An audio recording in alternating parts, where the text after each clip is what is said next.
आप ठीक हैं सर, खैरियत से हैं? अल्लाह का शुक्र, अल्लाह का बड़ा तो शुक्र। क्या आपका टेक है आज के फैसले के हवाले से? बहुत खुशाइंद फ़ैसला है।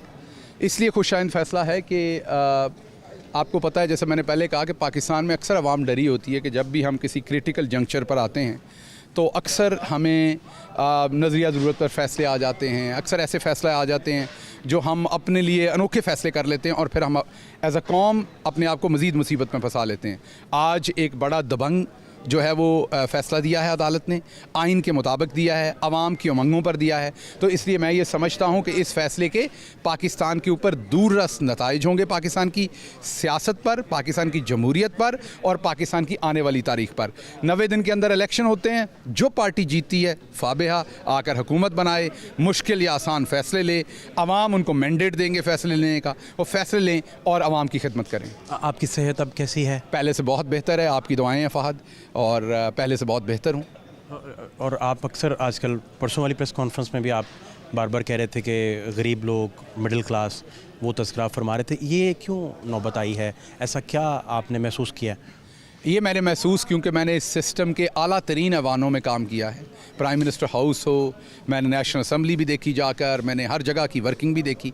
तो मैंने ये देखा कि हमारे यहाँ असल में तबकात की लड़ाई है। हम अक्सर समझते हैं हमारे यहाँ ये सिस्टम नहीं है, हमारे यहाँ प्रेसिडेंशियल सिस्टम नहीं है, हमारे यहाँ प्राइम जो है वो एक और सिस्टम ले आएँ तो हम शायद बच जाएंगे। असल में हमारे यहाँ तबकाती तफरीक है। हमारे यहाँ जो मिडिल क्लास है, लोअर मिडिल क्लास है, उसको आगे नहीं आने दिया जाता। हमारे यहाँ उन्हें बराबरी का शेयर नहीं दिया जाता। फिर हम औरतों पे बड़े क्रूअल हैं, हम औरतों को आगे नहीं आने देते। हम अपनी ख़वातीन को जो है वो उनके बराबर के 50% उनकी पॉपुलेशन है। तो हमारे यहाँ हर वो क्लास जो किसी तरह से भी कमज़ोर है उसको पीछे किया जाता है।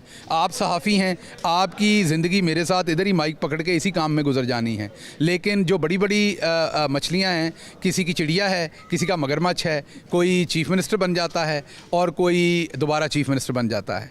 तो लेकिन जो मिडिल क्लास होता है वो वहीं रहता है, अक्सर उसकी तनख्वाह काट ली जाती है। जब बहरान होता है तो उसकी तनख्वाह काट ली जाती है। आपकी तनख्वाह ज़रूर कटी होगी। मैं उस क्लास सिस्टम की, आप बताइए आपकी तनख्वाह पिछली दफ़ा कटी थी कि नहीं कटी थी? अगस्त से लेकर गिल साहब, मैं दोबारा सवाल करता हूँ आपसे, आपकी तनख्वाह कटी थी कि नहीं कटी थी? नहीं, मेरी कोई तनख्वाह नहीं कटी। मैं आपके चैनल पे तनख्वाह कटी थी, लोगों ने कहा था कि तनख्वाह कटी। मैं अपनी, आपने मेरा सवाल किया, मैंने अपना अच्छा, जवाब फिर दिया। आप you are the lucky one with the management, आपसे वाकई बहुत खुश होगी। ओके, बाकी आपके जितने दोस्त वहाँ पर काम करने वाले थे बड़े बड़े, सब ने कहा, और सारे चैनलों पे, सिर्फ इस चैनल उन्होंने आपसे ये तो नहीं कहा कि मैनेजमेंट को कहा कि उनकी तनख्वाह बढ़वा दें? नहीं, ये नहीं कहा, क्योंकि ना मैं किसी की तनख्वाह बढ़वाता हूँ ना उसमें से हिस्सा लेता हूँ। तो मैं खुद तनख्वाह ही नहीं लेता, इसलिए मैं किसी की बढ़वाने के चक्कर में नहीं पड़ता। अगस्त से लेकर मैं ये कह रहा हूँ कि आप ये देखिए कि जब मार पड़ती है, सामने खड़े कैमरामैन को पड़ती है, इस रिपोर्टर को पड़ती है, उसके साथ मुल्क का जो मर्जी कबाड़ा हो जाए, आप डॉलर के अंदर जितने मर्जी अरब रुपए डूब जाएं, कोई पूछने वाला नहीं इस आगदार को, तो मारा ही जाता है। तो मैं उस तबकाती जंग की बात कर रहा हूँ, मैं करूँगा क्योंकि मैंने उसे पास से देखा है। गरीब को हमें हक देना पड़ेगा, मिडिल क्लास को हमें हक देना पड़ेगा, उनको इज़्ज़त देनी पड़ेगी, बराबर का एहतराम देना पड़ेगा।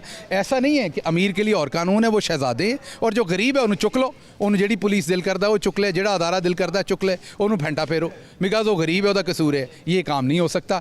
इसके लिए 1947 में हमने हिजरत नहीं की थी, इसलिए हम पाकिस्तान, अगर हमने लित्तर ही खाने तो इंडिया में खा लेते। वहाँ तो बड़े वसूख से पढ़ते हैं मुसलमानों को, बड़े वो खुशदिली के साथ मुसलमानों को लित्तर मारते हैं, तो हम वहीं खाते रहते अगर लित्तर ही खाने थे। आज़ाद मुल्क में आए थे आज़ादी के लिए, अपने मुल्क के लिए, अपनी ज़मीन के लिए, यहाँ गद्दार कहलाने के नहीं आए थे। अगस्त से लेकर अब तक आपकी लाइफ में क्या तब्दीली अब तक आई है, आप क्या समझते हैं? ये बहुत बड़ा सवाल है, इसका कभी फिर जवाब दूंगा, कभी बैठेंगे आराम से तसल्ली से। बहुत बड़ा सवाल है, $1 मिलियन सवाल है। शायद इस पर किताब लिखूं, शायद किसी और तरह से इसे एक्सप्लेन करूं। ऐसे राह चलते इसका मज़ा ख़राब नहीं करना चाहता, क्योंकि बहुत सारी कहानियाँ हैं। ये बात दुरुस्त है कि आपके मुतालिक इमरान खान साहब को मिस रिपोर्ट किया जाता रहा, अब तक किया जा रहा है, इस तरह की बातें दुरुस्त हैं? स्पेकुलेट हो रहा है? देखिए, बात ये है, इमरान खान से मेरा नज़रिए का रिश्ता है। इमरान खान मेरा लीडर है। इमरान खान के मैंने बहुत करीब काम किया हुआ है। मेरा नहीं ख्याल कि हमारा रिश्ते के अंदर इतनी जगह है कि कोई मिसलीड कर सकता है, कोई बात कर सकता है।